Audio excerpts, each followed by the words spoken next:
Right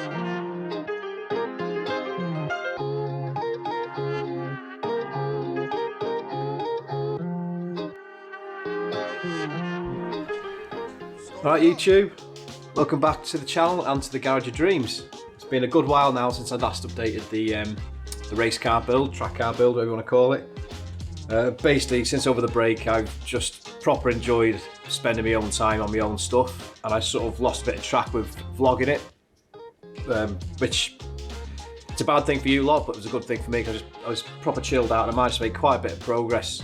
So I think the last upload was when I put the seat harnesses into the car. Well, a lot has changed. First of all, I was trying to do like a lightweight exercise with the car, so I got rid of the standard dash, which is sort of opened up a bit of a can of worms. But with me getting rid of the dash, it sort of exposed the front of the car, which I thought I had to look at the bulkhead as it is, so I thought I'll make my own dash. So I started fabricating one just out of fiberglass to sort of make a template of what I want to mould and make one out of carbon, then eventually flock it. So I had to start using the existing dash to mould the bit of the dashboard that meets the front of the bottom of the windscreen, so I get the perfect curvature. So basically it'll fit really nice and neat right up to the windscreen. So I just started prepping the old dash for that, then started moulding it, and then fiberglassed it up, and then broke off that, became the mould. So then I made a part from that mould, and then started adding some flat sheets of fiberglass to sort of create a kind of profile. I didn't want anything flash, just wanted just like a trim that's going to hide the bulkhead and the big reinforcement crossbar that goes from side to side on the front of the car.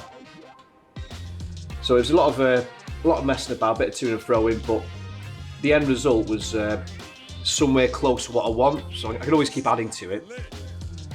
But what caused a problem is with that is with getting rid of the dash, you've got to get rid of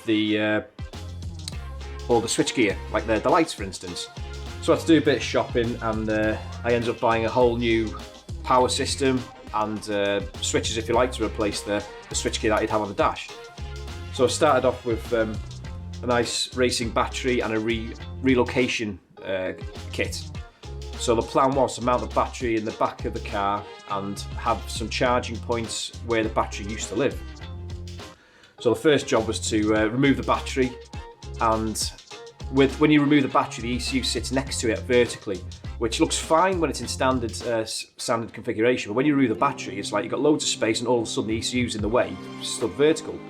So I wanted to remove the ECU from the standard mount and then have it on a horizontal mount, which I was really struggling to do because I just didn't have the balls to do it. So I got a good pal of mine, Matty from OCD Productions. He's very handy with a grinder, basically do anything for a canister. So he popped round and got the grinder and basically sorted it out, did an absolutely top job on it. So we managed to get the ECU separated from the standard mount. Then I just fabricated a quick mount, which is worked out pretty good, which makes the ECU nice and horizontal in the engine bay. So that was that sorted.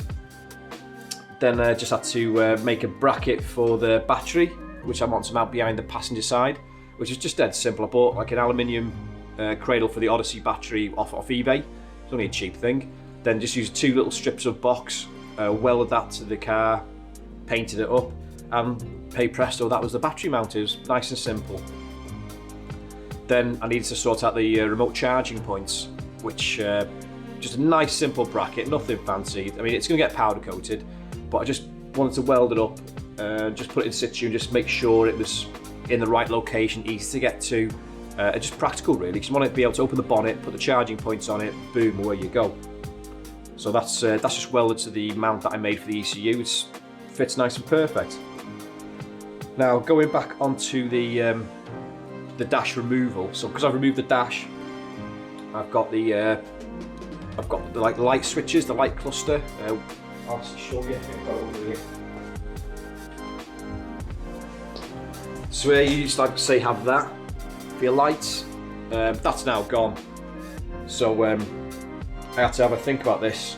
So I thought, why don't I make a separate 3D printed housing for all the controls that I want, like lights, hazards, the horn, traction control, heated screen, rear fog, all the stuff I need for your MOT, and basically what you need in the car. I didn't want to just like mount that on the dash I made, because it just looks lazy, I think. And I wanted to try and make it look like I've gone aftermarket, even though I'm staying with this OEM ECU. I wanted to have that proper racing look when you have like these separate control panels, and basically it's all like purpose built. So I 3D printed a nice little housing for the controls to go by the gear stick. So I 3D printed that.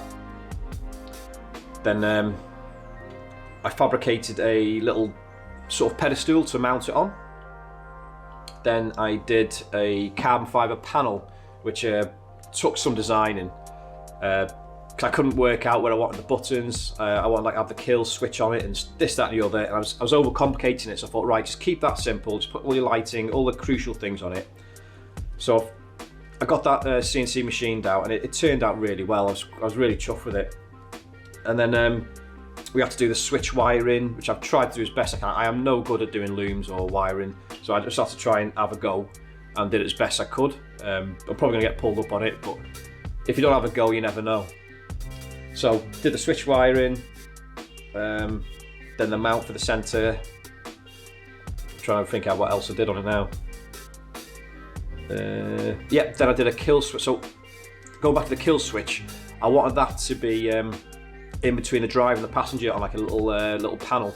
So again, I just created like a mount just to go in between, which sort of links into the handbrake mounting points, and then just two studs that were sticking out the rear, just on the floor plan. I utilised them as another rear mounting point for it. Then I did a carbon fibre panel for that with the kill switch, and that seems to work out okay. You know, did a nice little CNC panel, put some paint in it, and it looks a treat. So yeah, I don't know how that sort of tied in with the video, but like I said, it was these little bits of little pictures and little videos I had. They were just done over a couple of months, so I'm just not up to scratch with it. But I just thought I'd do a quick update just to let you know where I am with the car. There's some really interesting bits getting done now, so I'd like to follow up on the next couple of videos. I'll be showing you how I'm going to wire up this bad boy. That's my new control panel. There's another control panel which I'll show you how I've wired up. Still utilising the standard loom, so I've tapped into the existing loom, which was a proper headache. But yeah, try and get the battery all sorted. But again, these would be more sort of targeted videos moving forward. So the next video should be coming out really soon. I'm going to carry on videoing that now, but I just want to do a quick little update, let you know where I am. I'm still here, messed about with the car. But yeah, stay safe. Cheers, and I'll see you in the next one. Thanks a lot.